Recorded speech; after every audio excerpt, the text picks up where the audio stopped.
நீங்க முருகனை கும்பிட ஆரம்பிச்ச பிறகு இந்த ஒரு தப்பை மட்டும் பண்ணிடாதீங்க. ஆமாம், எல்லாருமே அவரோட சோதனையில இருந்து தான் வந்திருக்கோம். நீங்க ஏதாவது ஒண்ணு அவர்கிட்ட வேணும் அப்படின்னு வேண்டிக்கிட்டு கேக்குறீங்க அப்படின்னா முதலில் முருகன் என்ன செய்வார் தெரியுமா? உங்களை ரொம்பவே சோதிப்பாரு. எப்படி அந்த சோதனை இருக்கும் அப்படின்னா, நீங்க எதை கேட்டு அவர்கிட்ட வந்தீர்களோ, எதுக்காக அவரை வேண்ட ஆரம்பிச்சீங்களோ அது வேண்டவே வேண்டாம் அப்படின்னு சொல்ற அளவிற்கு உங்களை போட்டு சோதிப்பாரு. அந்த சோதனையை எப்படியாவது தாக்கு பிடிச்சு நின்னுடுங்க. வேண்டாம் அப்படின்னு மட்டும் சொல்லி அதை கைவிட்டுறாதீங்க.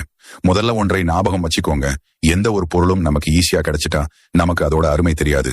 அதே ஒரு விஷயம் நமக்கு ரொம்ப கஷ்டப்பட்டு பல தோல்விகளுக்கு அப்புறம் கிடைக்கிறது அப்படின்னா அதோட அருமை நமக்கு நல்லாவே புரியும்.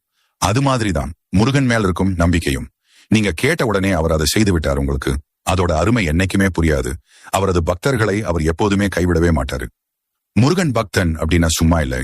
வாழ்க்கை அப்படி ஒன்றும் எளிது இல்லை. அதுல கஷ்டம், நஷ்டம், துன்பம், இன்பம், துயரம் இப்படியெல்லாம் கலந்துதான் இருக்கும் என்றைக்குமே. இதை நாம் தான்